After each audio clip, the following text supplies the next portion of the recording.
Hello class. तो आज हम देखने जा रहे हैं मॉडर्न फिजिक्स। ठीक है, मॉडर्न फिजिक्स को हमने अलग अलग पार्ट में कैटेगराइज कर रखा है। ठीक है, तो सारे चैप्टर्स हम मॉडर्न फिजिक्स के पार्ट वाइज में इंक्लूड करेंगे। आज हम डिस्कस करने जा रहे हैं पार्ट 1। ठीक है, इसमें हम बेसिकली मैटर वेव्स और एटॉमिक स्ट्रक्चर डिस्कस करेंगे। Clear?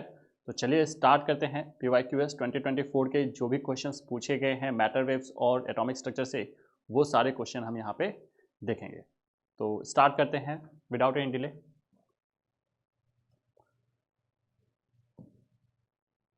Modern physics part 1 atomic structure and matter waves, दोनों ही आ जाएंगे इसमें। चलिए क्वेश्चन नंबर फर्स्ट से शुरुआत करते हैं।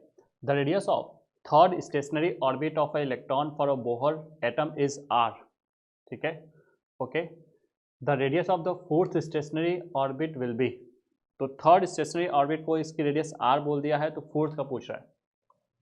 तो ये जो आर होता है ये 0.529, या फिर इसको मैं डायरेक्टली ऐसा बोल सकता हूँ क्या, r is proportional to n square upon Z.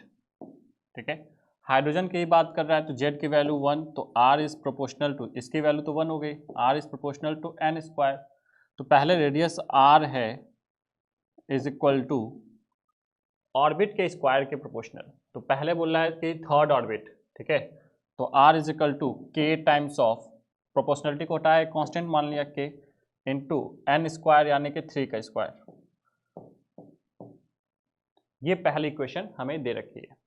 बाद में पूछा है कि फोर्थ ऑर्बिट में क्या हो जाएगी, तो फोर्थ ऑर्बिट में रेडियस मैंने मार दी आर डैश हो जाएगी, ये हो जाएगा के इंटू 4 का स्क्वायर एन स्क्वायर के प्रोपोर्शनल, दोनों को डिवाइड कर दिया, के से के कट जाएगा, r upon r dash is equal to 9 upon 16। यहाँ से आर डैश कितना आ जाएगा 16/9 इंटू आर। तो फोर्थ ऑर्बिट में रेडियस कितनी हो जाएगी 16/9 इंटू आर, यानी कि फर्स्ट ऑप्शन। क्लियर? तो फर्स्ट आंसर आ जाएगा। नेक्स्ट क्वेश्चन नंबर 2 पे आ जाते हैं। क्या बोल रहा है, the de Broglie wavelength of an electron is same as that of photon. Wavelength same दे रखा है। ठीक है, if the velocity of electron is 25% of the velocity of light, then the ratio of kinetic energy of electron and kinetic. बहुत ही अच्छा सवाल है, मैक्सिमम बच्चे इस क्वेश्चन में मिस्टेक करते हैं। ठीक है, चलो इसको हम बहुत ही आसानी से सॉल्व करेंगे। Kinetic energy of electron, kinetic energy of photon. ठीक है, ध्यान से समझ। अच्छा, जो काइनेटिक एनर्जी ऑफ फोटोन होता है ना, वो होता है hc/लैम्डा। अच्छा, h/लैम्डा जो होता है वो तो मोमेंटम हो जाएगा। लैम्डा इज इक्वल टू आपने पढ़ा होगा h/p, तो p इज इक्वल टू h/लैम्डा, है ना। तो यहाँ से h/लैम्डा को, फोटोन की बात करें, h/लैम्डा को मैं क्या p ऑफ फोटोन बोल सकता हूँ, pp momentum of photon into speed of light c, है ना। तो काइनेटिक एनर्जी ऑफ फोटोन जहाँ पे है वहाँ पे मैं लिख सकता हूँ momentum of photon into c। Clear? Kinetic energy of electron को लिख सकता हूँ हाफ mv², है ना। तो काइनेटिक एनर्जी ऑफ इलेक्ट्रॉन की बात कर लेता हूँ, इसको half mass of electron into velocity of electron का स्क्वायर, या फिर इसको और अच्छे से लिख सकता हूँ हाफ, ध्यान से देखना, मास इंटू वेलोसिटी मोमेंटम, तो momentum of electron into velocity of electron. क्या इस प्रकार से भी लिख सकता हूँ क्या? बिल्कुल लिख सकता हूँ, है ना। तो यहाँ पे हो जाएगा half momentum of electron into velocity of electron. Clear? बहुत ही आसान तरीका बता रहा हूँ। ठीक है, कंफ्यूज बिल्कुल नहीं होंगे आप। यहाँ पे देखिए क्या होगा बेटा, यहाँ पे हमें क्या बोला है, the de Broglie wavelength electron. अच्छा, डी ब्रोगली वेवलेंथ सेम है, तो lambda is equal to h/p। अगर डी ब्रोगली वेवलेंथ सेम है तो मोमेंटम भी दोनों का सेम होगा, हाँ, है ना। तो मोमेंटम ऑफ इलेक्ट्रॉन और मोमेंटम ऑफ फोटोन ये दोनों सेम होंगे। क्लियर? ये कट गए। यहाँ पे बचेगा क्या बेटा 1/2। वेलोसिटी ऑफ इलेक्ट्रॉन क्या दे रखा है 25% द वेलोसिटी ऑफ लाइट। तो वेलोसिटी ऑफ इलेक्ट्रॉन जो है वो है c/4, 25% यानी कि यही तो होगा c/4 divided by c, c से c कट गया, यानी कि रेशियो कितना आ जाएगा 1/8। ठीक है, तो ratio will be 1/8। I hope you understood it well. Clear? तो इसका आंसर आ जाएगा first. Next question, most of the mass of the atom and all positive charge are concentrated in a tiny nucleus, बिल्कुल सही बात है। And the electron revolve around it in a special case of Rutherford model, ठीक है। हाँ, तो gold foil experiment किया था रदरफोर्ड ने, तो वहाँ पे देखा था कुछ पार्टिकल्स जो थे अल्फा पार्टिकल्स वो रिफ्लेक्ट हो गए थे 180 पे। इसका मतलब कि कुछ छोटा सा पार्ट जो है वो पॉजिटिवली चार्ज है, जिसको उन्होंने न्यूक्लियस बोला था, और इलेक्ट्रॉन चारों तरफ रिवॉल्व करें। तो पहला स्टेटमेंट तो क्या है, ट्रू। सेकेंड क्या बोला है, an atom is a spherical cloud of positive charge with electron embedded, नहीं, ठीक है, ये मॉडल तो गलत हो गया था, हाँ है ना, तो this statement will be false. तो first is true, second is false, ठीक है, first is true and second is false, यानी कि थर्ड स्टेटमेंट। क्लियर, तो इसका आंसर आ जाएगा थर्ड। चलिए नेक्स्ट क्वेश्चन की बात कर लेते हैं। An electron revolving in the nth Bohr orbit has a magnetic moment mu n, okay, proportional to n की power x, the value of x is, ठीक है, अच्छा मॉड बताना है, ठीक है, यहाँ पे मॉड है, x का मॉड बताना है हमें। तो मोमेंटम म्यू जो होता है ना, ये होता है I इंटू ए, आई यानी कि होता है q by T time period, area यानी टू पाई आर स्क्वायर। अच्छा, इसको ये कांस्टेंट, तो ये हो जाएगा R square upon T time period, इसको R square upon time period को लिख सकता हूँ 2 पाई आर अपॉन वी, हाँ या ना। इलेक्ट्रॉन ऐसे रिवॉल्व कर रहा है आर रेडियस में विथ वेलोसिटी वी, इसकी वेलोसिटी वी है, तो टाइम कितना लगेगा एक रिवॉल्यूशन में, 2 पाई आर अपॉन इसकी स्पीड वी, आर से आर कट गया तो आर इंटू वी। अच्छा, आर जो होता है वो होता है एन स्क्वायर बाई जेड, और ये होता है z by n, velocity proportional होता है जेड बाई एन, तो यहाँ से जेड कट गया और ये कट गया, तो यहाँ पे बचेगा एन, यानी कि जो म्यू है ना बेटा वो किसके प्रोपोर्शनल है, mu is proportional to n, तो यानी कि एन के प्रोपोर्शनल है तो एन की पावर कितना 1, एन की पावर 1 आना चाहिए, तो इसका आंसर कितना आ जाएगा फर्स्ट। क्लियर, हमें यही तो बोला है mu n is proportional to n की पावर कितना, तो एन की पावर 1 इसके प्रोपोर्शनल है। Clear, I hope you understood it well. Clear, चलिए नेक्स्ट क्वेश्चन नंबर 5th की बात कर लेते हैं। If the wavelength of the first member of Lyman series of hydrogen is lambda, the wavelength of the second member will be, ठीक है, निकाल लेते हैं। Lyman first wavelength 1 upon lambda is equal to are Z square 1 upon, Lyman की बात कर रहा है फर्स्ट, यानी कि 2 से 1, हाँ है ना, तो 1 अपॉन 1 का स्क्वायर माइनस 1 अपॉन 2 का स्क्वायर, तो 1 upon lambda is equal to are Z square, यहाँ पे 1 माइनस 1/4 यानी कि 3/4, बाद में लैम्डा डैश हो गया वेवलेंथ, सॉरी ये 1 अपॉन लैम्डा है बेटा, ठीक है, this is 1 upon lambda, 1 upon lambda dash is equal to are Z square, ठीक है।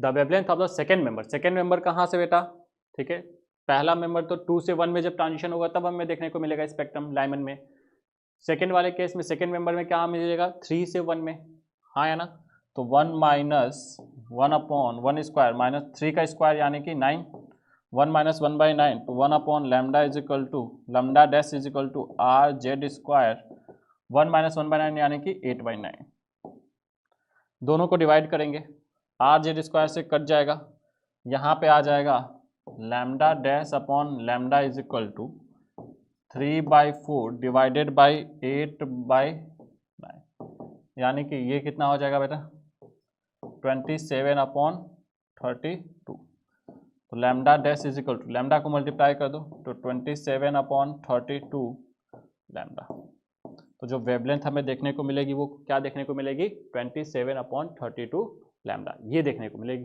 कौन सा ऑप्शन आ रहा है बेटा, फोर्थ वन, तो इसका आंसर आ जाएगा फोर्थ।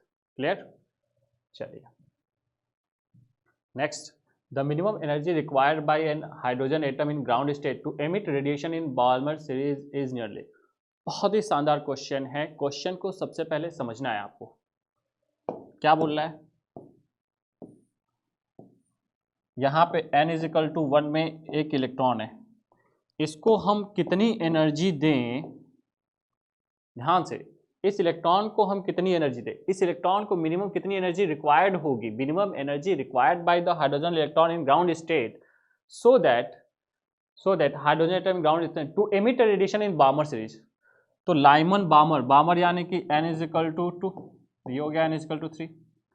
तो बामर में आपको रेडिएशन मिलेगा, तो बामर में रेडिएशन यानी कि 2 में ट्रांजिशन होना चाहिए। तो मिनिमम ट्रांजिशन 2 में कब होगा, जब वो इलेक्ट्रॉन 3 से 2 में आ जाए, तभी तो आपको बामर की फर्स्ट सीरीज देखने को मिलेगी, हाँ या ना। तो इस इलेक्ट्रॉन को कितनी एनर्जी देखने, ध्यान से क्वेश्चन क्या पूछा है वो पहले समझिए। इस इलेक्ट्रॉन को कितनी एनर्जी हम दे कि हमें ये वाली ट्रांजिशन देखने को मिल जाए। तो ये वाली ट्रांजिशन तो तभी देखने को मिलेगी जब इलेक्ट्रॉन यहां से, इतनी मिनिमम एनर्जी इतनी दे दो कि ये इलेक्ट्रॉन यहां से 3 में चला जाए। क्या ये समझ में आया क्या? तो एनर्जी हमें कितनी देनी पड़ेगी, यहां से यहां तक एनर्जी देनी पड़ेगी। क्या ये बात समझ में आ रही क्या? तो जो energy is equal to delta e जो हमें देना पड़ेगा, डेल्टा ई वो इस गैप के बराबर एनर्जी देनी पड़ेगी, यानी कि E1 E3 minus E1, E3 minus E1, हाँ है ना। इसको मैं लिख सकता हूँ 13.6, ठीक है, 1/1 स्क्वायर माइनस 1/3 का स्क्वायर, तो 1 माइनस 1/9 यानी कि 8/9। तो डेल्टा ई की वैल्यू आ जाएगी 13.6 इंटू 8/9। इसको सॉल्व करेंगे तो ये अप्रॉक्स 12.1 अप्रॉक्स आएगा, ठीक है, 12.1 इलेक्ट्रॉन वोल्ट। क्लियर? तो इतनी एनर्जी हमें इस इलेक्ट्रॉन को देनी पड़ेगी, तब ये इलेक्ट्रॉन यहाँ से यहाँ जाएगा और बामर में आपको मिनिमम देखने को मिलेगा। क्या ये बात समझ में आ रही है क्या? तो इसका आंसर आ जाएगा third one. Clear? The answer will be 12.1 electron. चलिए नेक्स्ट क्वेश्चन की बात कर लेते हैं। The de Broglie wavelength of a proton and alpha particle are lambda and 2 lambda. Okay, the ratio of the velocity of proton and alpha particle will be, ठीक है। तो velocities का जो रेशियो होगा वो क्या होगा, हमसे ये पूछा गया है। तो पहले lambda is equal to h upon p, the de Broglie wavelength of proton and alpha particle are lambda and 2 lambda. तो h अपॉन p प्रोटॉन, ठीक है, और ये 2 lambda is equal to h upon p alpha, ठीक है। Lambda और 2 lambda दे रखा है प्रोटॉन का और अल्फा पर, तो ये लिख दिया, डिवाइड कर दिया बेटा। 1/2 इज इक्वल टू लैम्डा से लैम्डा कट जाएगा, h से h, तो ये हो जाएगा p alpha upon p proton. Clear? अच्छा, क्या बोला? The ratio of velocity, velocity का रेशियो क्या? प्रोटॉन का, अच्छा मोमेंटम के लिखूंगा मास इंटू वेलोसिटी। तो मास ऑफ प्रोटॉन कितना, मास ऑफ अल्फा कितना, 4 times velocity of alpha divided by mass of proton कितना, 1 इंटू वेलोसिटी ऑफ प्रोटॉन, ये हमें देखने को मिलेगा। तो यहाँ से 1/8 is equal to V alpha upon V P. हमें क्वेश्चन में क्या पूछा गया? The ratio of velocity of proton, हमें V P upon V alpha पूछा गया है। तो इसको फ्लिप कर दो बेटा, फ्लिप करेंगे तो ये रेशियो कितना बन जाएगा, 8/1, 8:1 बन जाएगा। क्लियर? तो answer will be third. Next question number 8 की बात कर लेते हैं। A monochromatic light of frequency दे रखी है, is produced by a laser power, ठीक है, और लेजर का पावर दे रखा है भाई। How much photon per second on an average are emitted by the source, ठीक है। तो देखो पावर जो होता है ना, वो होता है एनर्जी अपॉन टाइम, कितनी एनर्जी पर सेकेंड एमिट कर रहा है। अब ये बोल रहा है कि इसका पावर दे रखा है 2 इंटू 10⁻³ एनर्जी को मैं लिख सकता हूँ h इंटू न्यू अपॉन, मान लिया कि n number of photons per second emit कर रहा है, तो NH न्यू। ध्यान से, n क्या है, n is number of photons emitted पर सेकेंड। देखो पर सेकेंड इसी में आ गया है, तो ये energy into number of photon, ये टोटल एनर्जी पर सेकेंड यानी कि पावर मिल जाएगा। क्या ये बात समझ में आई क्या? तो 2 into 10⁻³ is equal to n, h की वैल्यू 6.63 इंटू 10⁻34। फ्रिक्वेंसी कितनी दे रखी है बेटा? फ्रिक्वेंसी दे रखी है 6 इंटू 10⁻14। इसको सॉल्व करेंगे तो हमें यहाँ से n की वैल्यू मिल जाएगी। ठीक है, सॉल्व करेंगे इसको तो इस क्वांटिटी को नीचे लेके आओ, ये हो जाएगा 10⁻20 ऊपर से 10⁻17, तो 2/6.6 इंटू 6, यहाँ से -20 तो 10⁻3 गया तो 17 में से 20 में से 3 गया तो कितना होगा बेटा? 17 is equal to n। Clear? इसको 100 से तो ये हो जाएगा 200 डिवाइडेड बाई ये अप्रॉक्स 40 के अप्रॉक्स आ जाएगा 10⁻15, तो ये 5 इंटू 10⁻15 के अप्रॉक्स आएगा n की वैल्यू। ठीक है, तो 5 इंटू 10⁻15 के अप्रॉक्स यानी कि सेकेंड आंसर। क्लियर? चलिए नेक्स्ट क्वेश्चन नंबर 9 की बात कर लेते हैं। According to Bohr theory, the momentum of an electron revolving in a fourth orbit of the hydrogen atom is, ठीक है, मोमेंट ऑफ मोमेंटम, ठीक है, फोर्थ ऑर्बिट की बात कर रहा है, एंगुलर मोमेंटम की बात कर रहा है। मोमेंट ऑफ मोमेंटम यानी कि एंगुलर मोमेंटम, और एंगुलर मोमेंटम क्या होता है? एंगुलर मोमेंटम ये होता है NH/2π।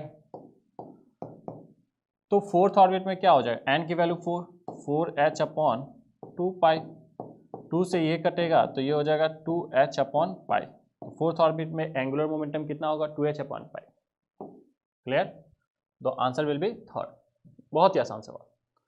Next question, an electron rotate in a circle around the nucleus having positive charge Zd। ठीक है, पॉजिटिव चार्ज कितना है बेटा? Zd। Correct relation between the total charge, हाँ, E और पोटेंशियल, टोटल एनर्जी और पोटेंशियल एनर्जी में तो रिलेशन क्या होता है? देखो ग्रेविटेशन में भी सेम ही यूज करते हैं। ठीक है, रिलेशन सेम होता है। वहाँ पे ग्रेविटेशन के केस में क्या होता है?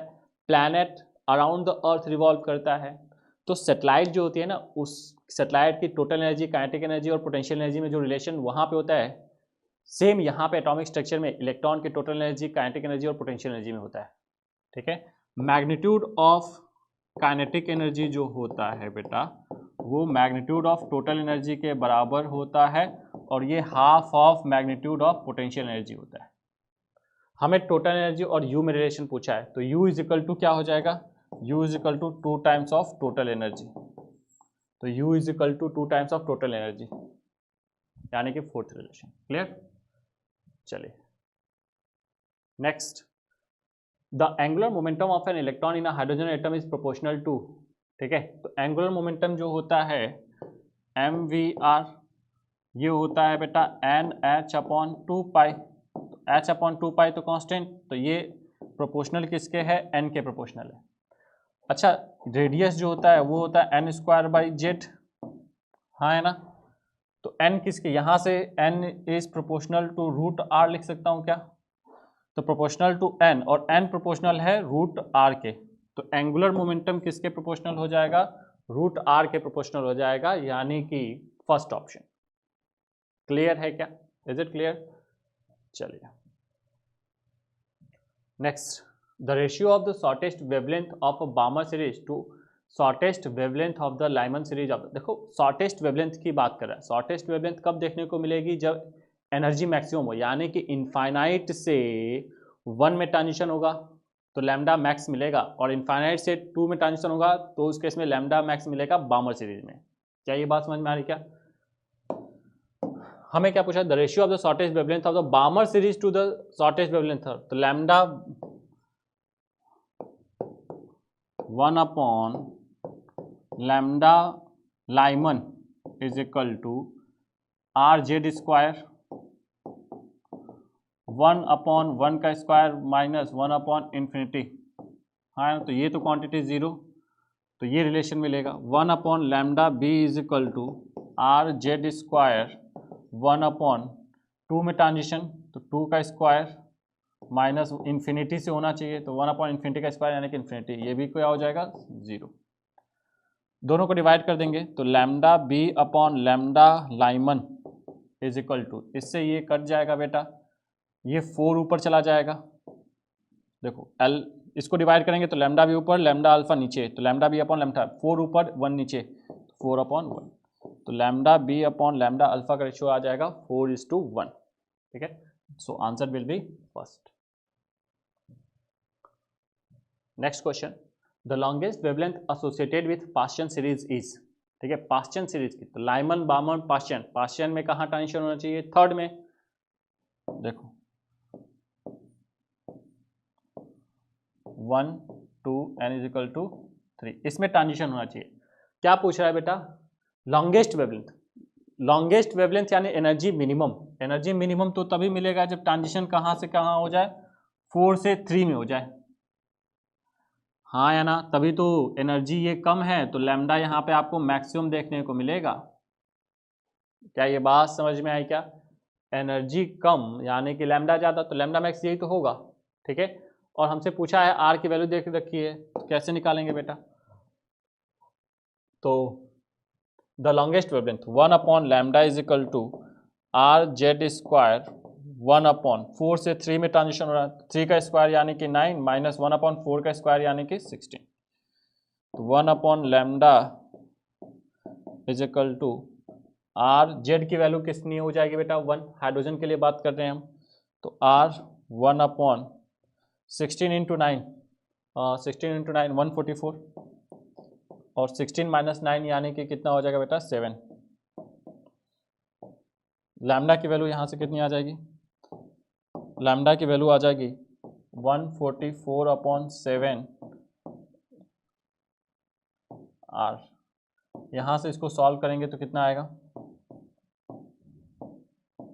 आर की वैल्यू दे रखी है 1.09 इंटू 10⁻⁷। ठीक है, यहाँ से सॉल्व करेंगे तो ये कितना आएगा बेटा 1.09, इसको सॉल्व करेंगे तो 1.7 इंटू ये समथिंग 8, 7 इंटू 1.09 7.7, और ये आ जाएगा 41.144, तो इसको डिवाइड करूँगा, देखो 10⁻⁷ आ गया, और ये डिवाइड करूँगा तो ये कितना आ जाएगा, ये आ जाएगा अप्रॉक्स 1.9 के अप्रॉक्स आएगा। ठीक है, 8 समथिंग 8 9 18.9 सॉरी, ये आ जाएगा अप्रॉक्स 18.9, 144 डिवाइडेड बाई 7 इंटू, तो ये लगभग 18.9 के अप्रॉक्स आएगा, तो ये अप्रॉक्स 1.89 इंटू 10⁻⁻7, नियरली इतना आएगा, 1.89 इंटू 10⁻6 हो जाएगा। ठीक है, तो 1.89 तो नियरली किसके अप्रॉक्स है 1.87। ठीक है, मैंने कैलकुलेशन यहाँ पे अप्रॉक्स की है, एग्जैक्ट कैलकुलेशन इसको डिवाइड करोगे तो आपको मिल जाएगा 1.876। क्लियर, चलिए नेक्स्ट क्वेश्चन नंबर 14 की बात कर लेते हैं। A proton and an electron are associated with the same de Broglie wavelength. The ratio of their kinetic energy, kinetic energy का रेशियो क्या होगा। अच्छा, डी ब्रोगली वेवलेंथ सेम दे रखा है, तो लैम्डा इज इक्वल टू होता है h अपॉन पी। तो देखो डी ब्रोगली वेवलेंथ प्रोटॉन और इलेक्ट्रॉन का सेम है, इसका मतलब कि मोमेंटम भी सेम है, तो क्या मैं ऐसा लिख सकता हूँ क्या, पी अल्फा बराबर पी, बोलो बेटा, पी अल्फा जिसका और पी प्रोटॉन का सेम होगा, पी होता है √2m alpha k alpha is equal to √2m proton plus k proton, दोनों तरफ स्क्वायर कर देंगे, 2 से 2 कट जाएगा, तो हमें किसका रेशियो पूछा गया है, the ratio of their kinetic energy, तो यहाँ से के अल्फा स्क्वायर कर दिया बेटा, तो k alpha upon k p की वैल्यू क्या मिलेगी, यहाँ से मिलेगी m p upon m alpha. ठीक है, the ratio of their kinetic energy, proton and electron का, अच्छा इलेक्ट्रॉन की बात कर रहे हैं यहाँ पे। ठीक है, तो अल्फा नहीं, अल्फा की जगह पे क्या लिखेंगे बेटा, इलेक्ट्रॉन।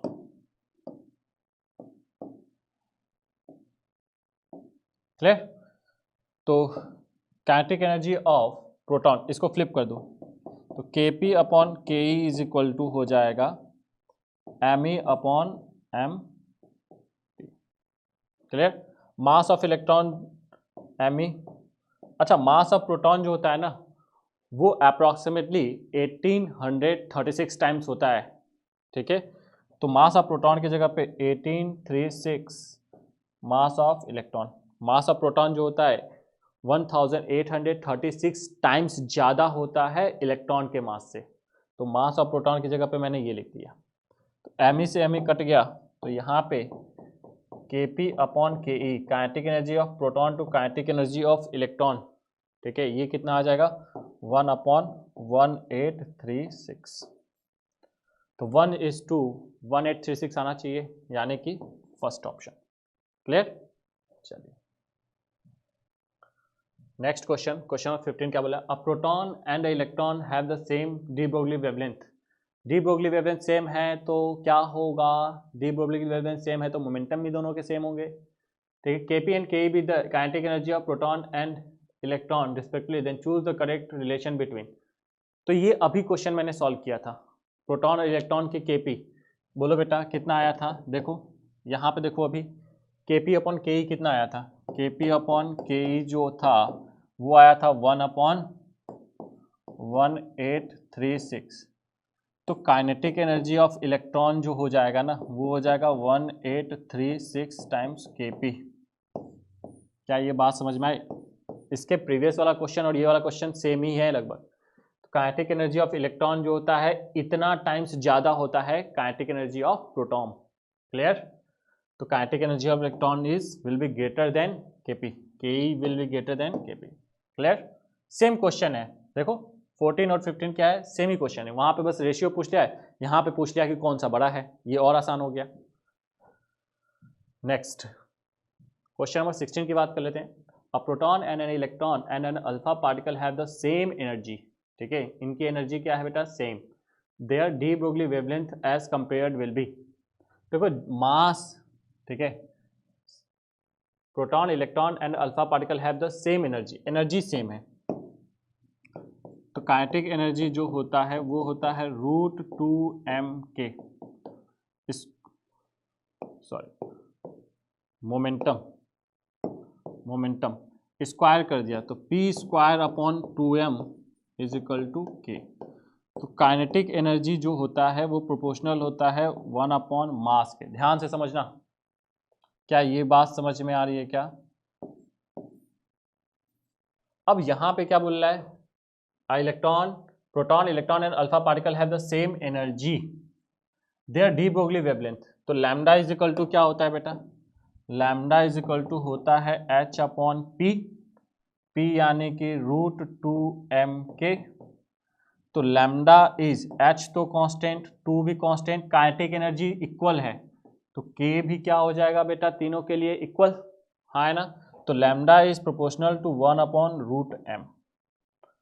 अब हमें पूछा है किसका लैम्डा ज़्यादा होगा, किसका कम होगा। देखो जिसका मास कम उसका लैम्डा ज़्यादा। तो मास सबसे कम किसका होता है? इलेक्ट्रॉन का, तो इलेक्ट्रॉन का लैम्डा सबसे ज़्यादा, तो लैम्डा इलेक्ट्रॉन सबसे ज़्यादा। फिर प्रोटॉन का आएगा, प्रोटॉन का मास कम होता है अल्फा से, तो प्रोटॉन का मास कम, तो प्रोटॉन का फिर लैम्डा आएगा प्रोटॉन का, और फिर आएगा लैम्डा अल्फा पार्टिकल का। तो लैम्डा ई सबसे ज़्यादा, फिर लैम्डा पी, फिर लैम्डा अल्फा, यानी कि सेकेंड ऑप्शन। क्लियर है क्या? चलिए 16 का 2।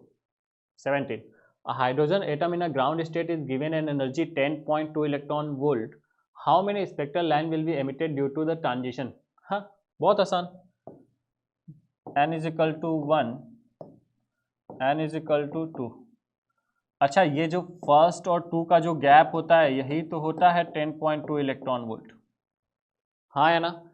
तो बोल रहा है कि hydrogen ground state given, ground state में अगर इसको एनर्जी दूंगा हाइड्रोजन को तो ये कहाँ पे जाएगा electron? n is equal to 2 में। तो n इज इक्वल टू 2 में कितने स्पेक्ट्रम देखने को मिलेंगे? अरे भाई ये सिर्फ यहाँ से यहीं तो ट्रांजिशन कर सकता है, तो नंबर ऑफ स्पेक्ट्रल लाइन कितने देखने को मिलेंगे? 1 देखने को मिलेंगे, हाँ या ना? इसका answer 4th। So simple, very simple. Next question, the average force exerted on a non reflecting surface, हाँ नॉन रिफ्लेक्टिंग सरफेस यानी कि परफेक्टली एब्जॉर्बिंग है, जो भी रेज गिर रही है उसको सारी की सारी को एब्जॉर्ब कर ले रहा है। At normal incidence is 2.4 into 10⁻⁻⁴ newton. If intensity दे रखा है, if 360 watt per centimetre square is the light energy flux during span of 1 hour 30 minute, the area of the surface, surface का एरिया कितना होगा। चलो यार निकाल लेते हैं बेटा। तो जो प्रेशर जो होता है ना, ठीक है, रेडिएशन प्रेशर वो होता है I/C, ध्यान से समझना।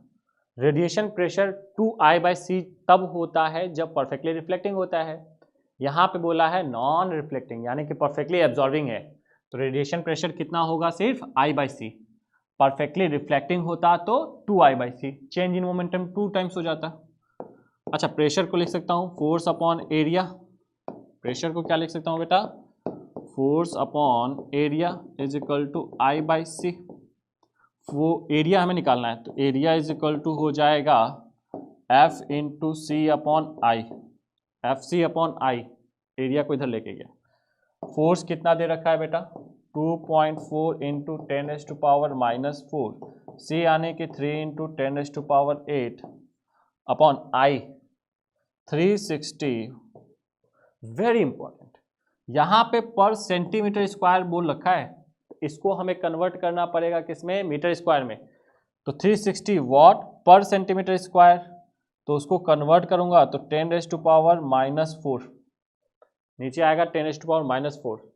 क्या ये बात समझ में आई क्या, ये ऊपर चला जाएगा तो 10⁻2.4, 10⁻⁻4 मल्टीप्लाई होगा तो 10⁻8 इंटू 3 इंटू 10⁸ डिवाइडेड बाई 360। इससे ये कट जाएगा बेटा, यहाँ से ये कटेगा तो 3 से कटेगा 120, तो 2.4 डिवाइडेड बाय 120 ये आएगा कुछ। 10 से ऊपर नीचे मल्टीप्लाई कर देता हूँ तो 24 डिवाइडेड बाय 1200, तो ये हो जाएगा 2/100 यानी कि 0.02 मीटर स्क्वायर। ठीक है, तो एरिया कितना, कितने एरिया पे ये जो लाइट होगी वो गिर रही होगी, 0.02 मीटर स्क्वायर। क्लियर, तो इसका आंसर आ जाएगा second. I hope you understood it well. चलिए नेक्स्ट क्वेश्चन नंबर 19 की बात कर लेते हैं। If Rydberg constant is R, the longest wavelength of radiation in Paschen will be. Rydberg constant R दे रखा है, पास्चन सीरीज में लॉन्गेस्ट वेवलेंथ पूछ रहा है। लॉन्गेस्ट वेवलेंथ लैम्डा मैक्सिमम यानी कि एनर्जी मिनिमम, एनर्जी मिनिमम कहाँ से, लाइमन बामन पास्चन, पास्चन यानी कि n=3 में ट्रांजिशन होना चाहिए।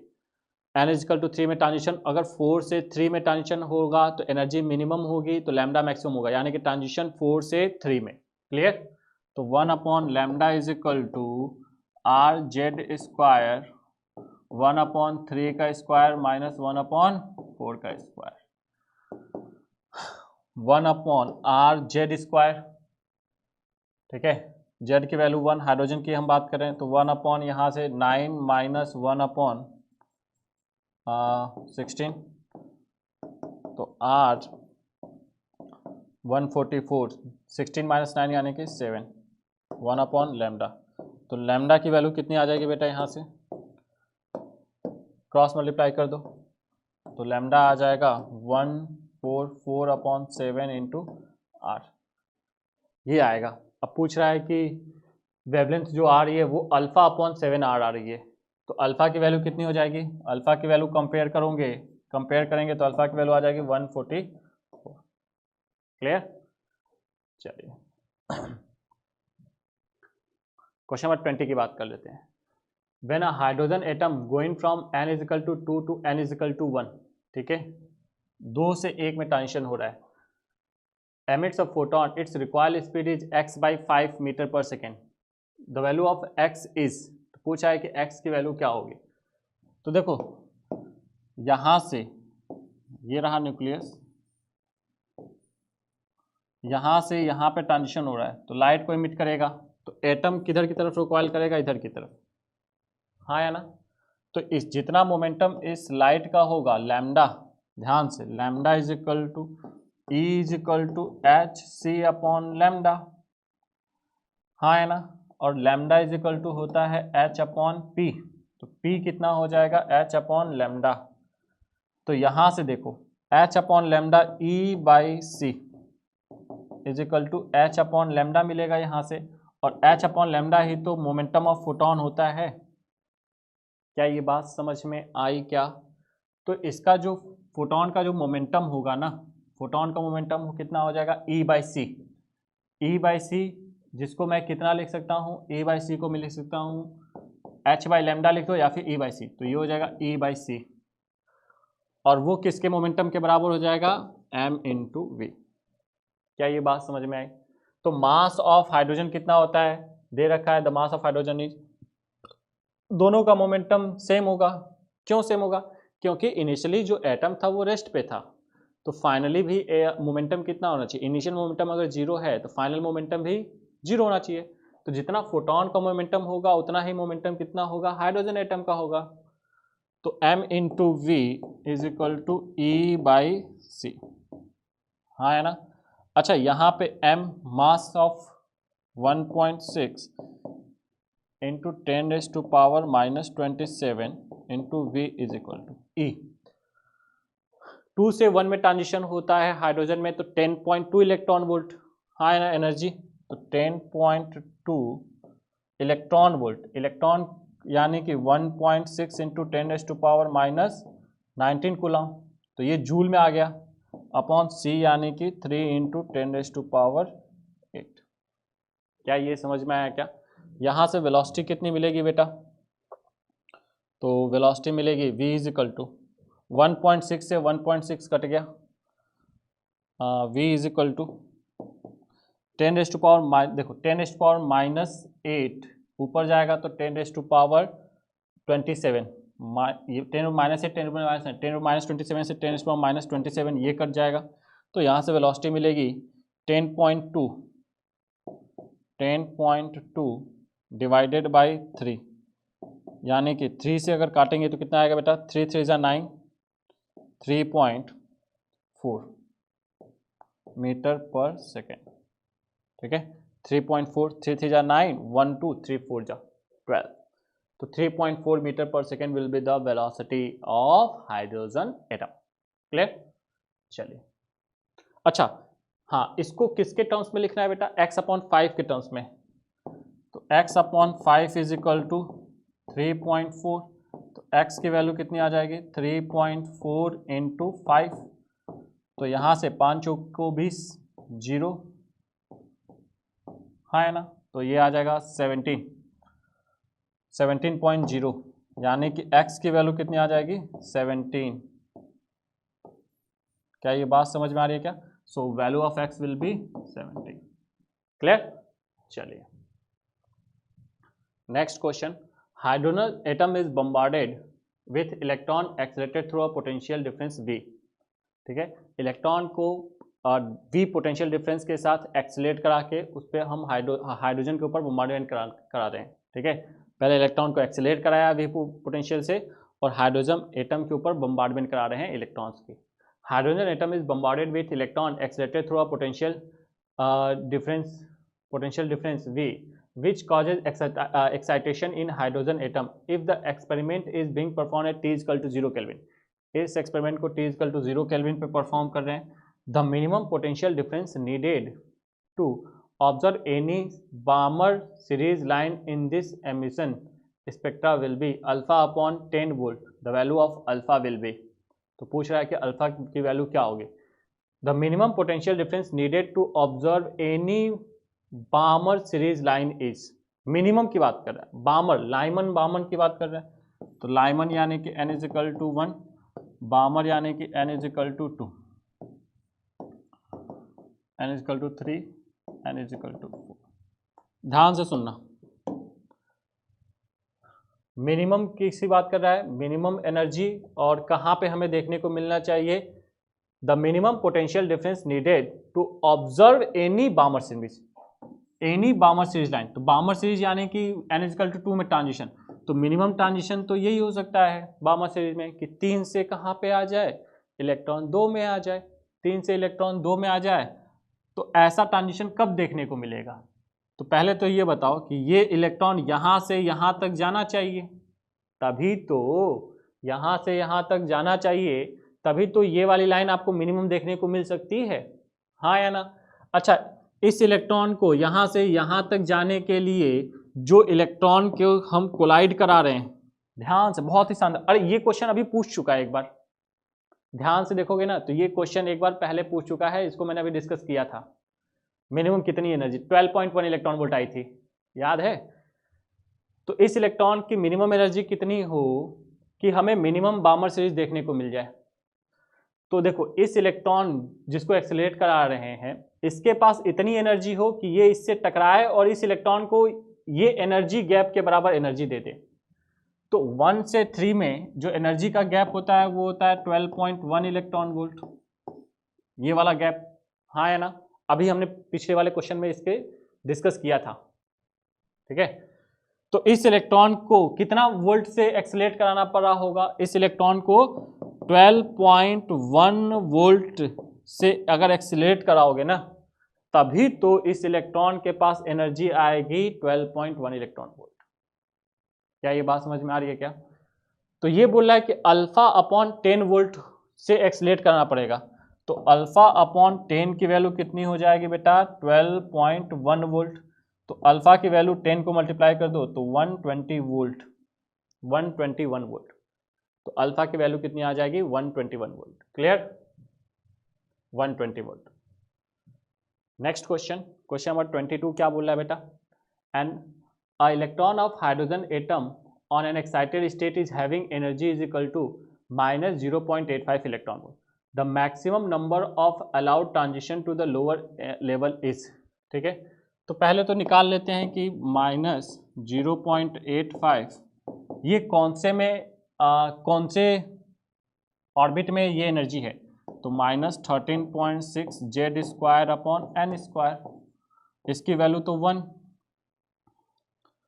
तो n की वैल्यू कितनी हो जाएगी बेटा? यहाँ से इसको सॉल्व करें, इसको काटेंगे तो n माइनस से माइनस कट गया, n square is equal to 13.6 divided by 0.85, n square is equal to, ये डिवाइड करूँगा तो ये 16 आएगा, तो n की वैल्यू 4, हाँ है ना?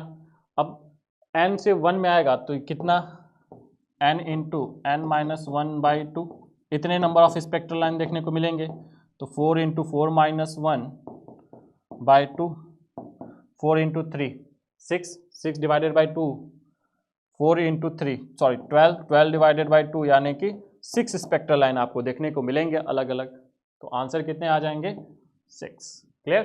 चलिए नेक्स्ट क्वेश्चन, क्वेश्चन नंबर 23 क्या बोला है? A particular hydrogen like ion emit a radiation of frequency, hydrogen like है, फ्रीक्वेंसी इतनी एमिट कर रहा है, when makes an transition n is equal to 2 से n is equal to 1, okay. The frequency of the radiation emitted in the transition from n is equal to 3 to n is equal to 1 is x upon 9 into 10⁻15, ठीक है।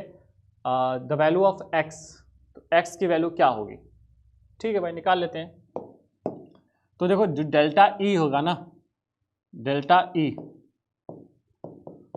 ठीक है, पहले की बात करते हैं 2 से 1, तो वो हो जाएगा minus 13.6 energy gap 13.6 into Z square 1 से 2 में, तो 1 माइनस 1 का स्क्वायर माइनस 1 अपॉन 2 का स्क्वायर, तो delta E is equal to 13.6 Z square 1 minus 1/4 यानी कि 3/4, और डेल्टा E को मैं क्या लिख सकता हूँ? H इंटू F1, जो पहली फ्रीक्वेंसी आपको दे रखी है।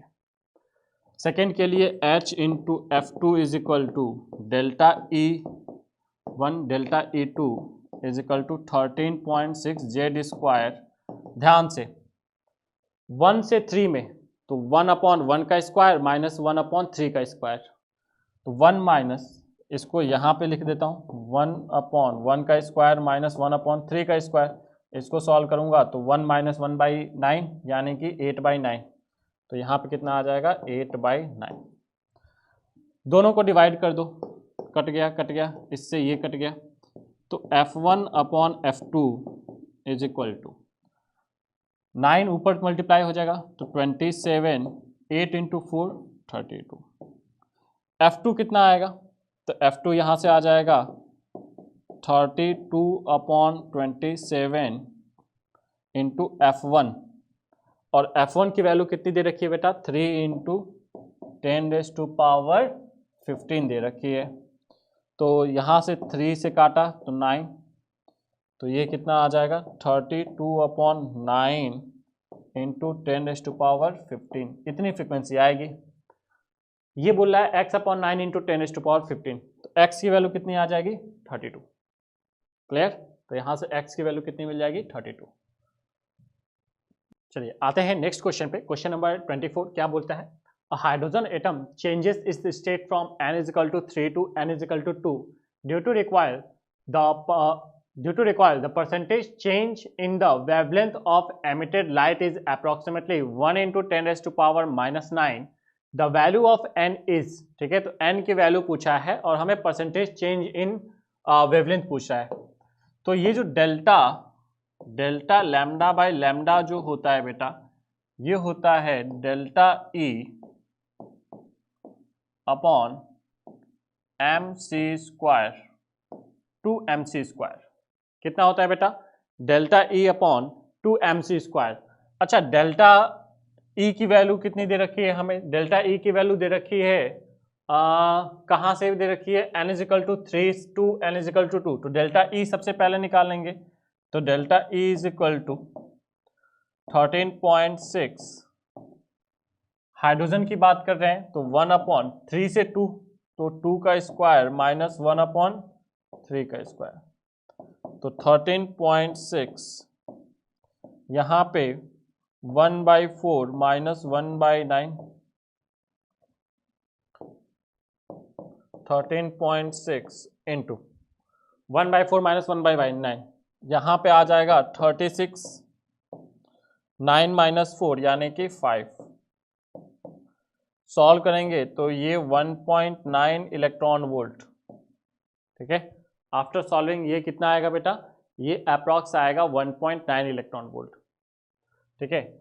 और आपको याद भी होगा, अगर आपने याद किया है तो पहले दो में गैप 1 से 2 का गैप होता है 10.2 इलेक्ट्रॉन वोल्ट, फिर गैप होता है 1.9 इलेक्ट्रॉन वोल्ट, तो ये 1.9 ही आएगा। क्लियर, तो डेल्टा ई की वैल्यू 1.9 इलेक्ट्रॉन यानी कि 1.6 into 10⁻⁻19 divided by 2 into m यानी कि mass of hydrogen 1.6 into 10⁻⁻27 into c square यानी कि 3 इंटू 10⁻8 का होल स्क्वायर।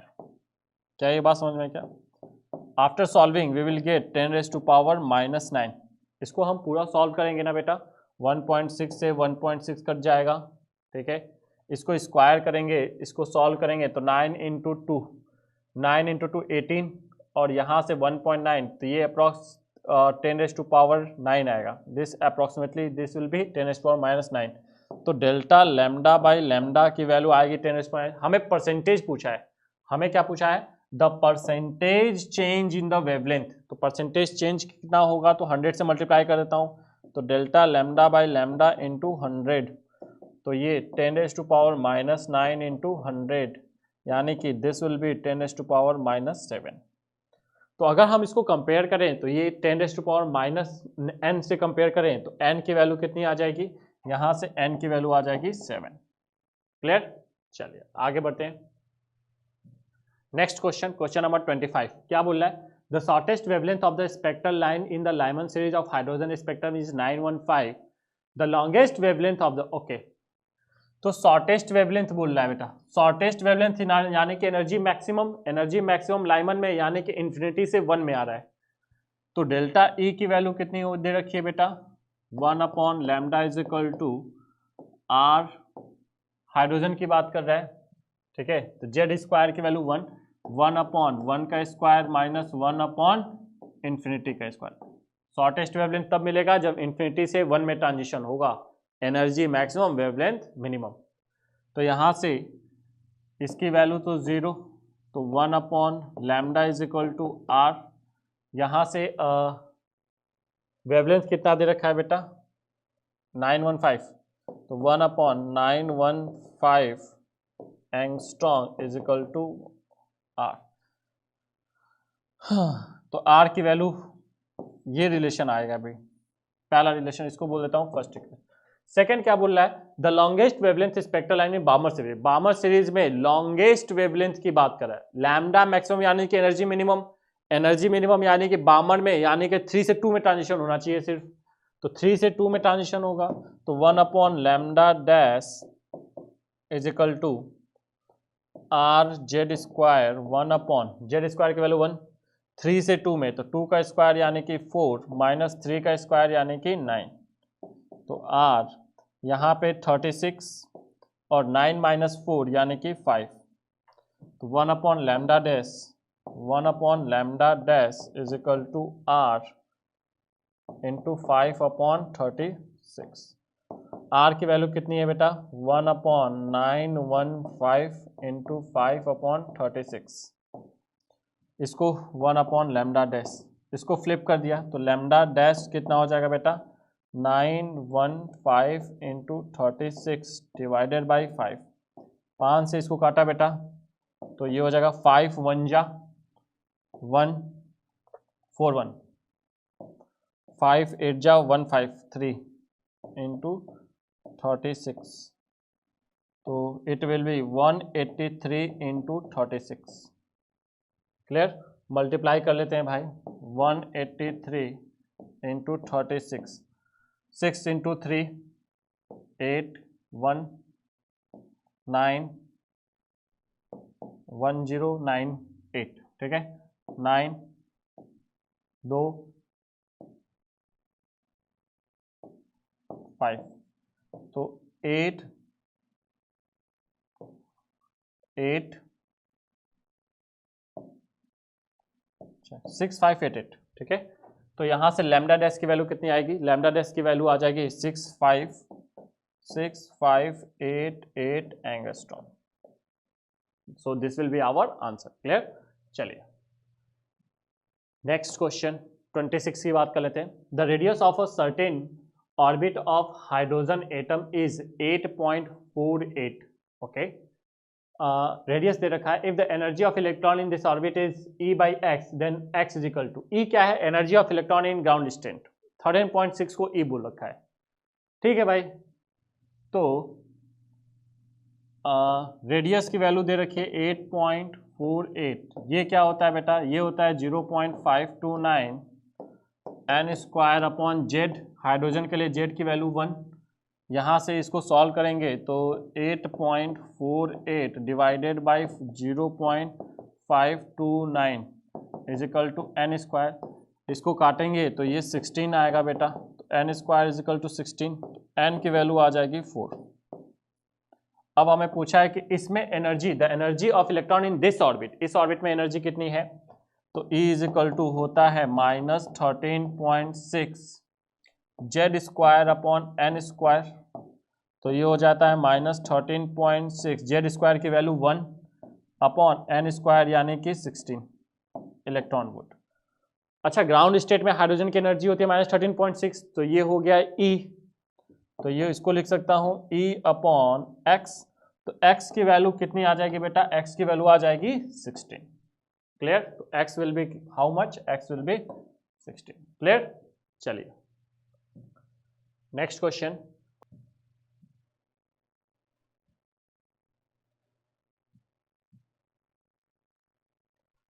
चलिए नेक्स्ट आते हैं क्वेश्चन नंबर 28 पे। क्या बोल रहा है, इन एन अल्फा पार्टिकल, ठीक है, scattering experiment distance of closest approach दे रखा है बेटा अल्फा पार्टिकल की 4.5 into this, if target nucleus has atomic number 80 then maximum velocity of alpha particle, ठीक है। हमें मास ऑफ अल्फा पार्टिकल भी दे रखा है के यानी कि 1.4 पाई एप्सिलॉन नॉट, इसकी वैल्यू भी हमें 9 × 10⁹ दे रखी है। तो Vmax निकालना है, तो Vmax जो होता है बेटा वो होता है √4 के Z A square upon m into r minimum. So this will be 4 into k into 9 into 10 raised to power 9 z यानी कि 80 e यानी कि 1.6 into 10 raised to power minus 19 का square upon m mass of alpha दे रखा है बेटा 6.72 into 10 raise to power minus 27 into R minimum दे रखा है बेटा 4.5 into 10 raise to power minus 14. ठीक है, सारी वैल्यूज हमने यहाँ पे पुट कर दी. अच्छा, इसको हम सॉल्व करेंगे तो ये रिजल्ट कितना आएगा बेटा, ये 156 into 10 raise to power 5 metre per second. So the numerical value हमसे पूछी गई है, तो न्यूमेरिकल वैल्यू कितनी आ जाएगी, ये आ जाएगी 156. Clear? I hope you understood it well. ठीक है, तो this was the last question from matter waves and atomic structure. दोनों चैप्टर से लगभग 28 क्वेश्चंस पूछे गए थे 2024 में. क्लियर? आगे बढ़ते हैं बेटा, बात कर लेते हैं रैंकर्स पैकेज की. ठीक है, तो अगर आप अपने रैंक को बूस्ट करना चाहते हो, आप maximum number of questions numerical solve करना चाहते हो, तो उसके लिए कैरियर पॉइंट आपके लिए लेके आया है रैंकर्स पैकेज. यहाँ पे मोर देन 3000 ऑफ क्वेश्चन आपको देखने को मिलेंगे. फिजिक्स, केमिस्ट्री और मैथमेटिक्स तीनों ही इंडिविजुअल सब्जेक्ट में मोर देन 3000 ऑफ क्वेश्चन. तो आप अपने प्रिपरेशन यहाँ से बहुत ही अच्छी तरीके से कर सकते हो, नंबर ऑफ क्वेश्चंस आप सॉल्व कर सकते हो. आगे बढ़ते हैं, बात कर लेते हैं JEE mains 2024 session 1 and session 2 chapter wise PYQs solved questions. ठीक है, जो भी क्वेश्चन 2024 के सेशन 1 और सेशन 2 में पूछे गए थे, हर एक क्वेश्चन के सॉल्व्ड सॉल्यूशन के साथ, ठीक है, ये बुक आती है जो आपको अमेजन और फ्लिपकार्ट दोनों पे ही मिल जाएगी. अगर आप इस बुक को बाय करना चाहते हैं, परचेज करना चाहते हैं, तो दिए गए लिंक पे नीचे क्लिक जरूर करें. आज के लिए इतना ही. बाय बाय, टेक केयर, मिलते हैं नेक्स्ट क्लास में.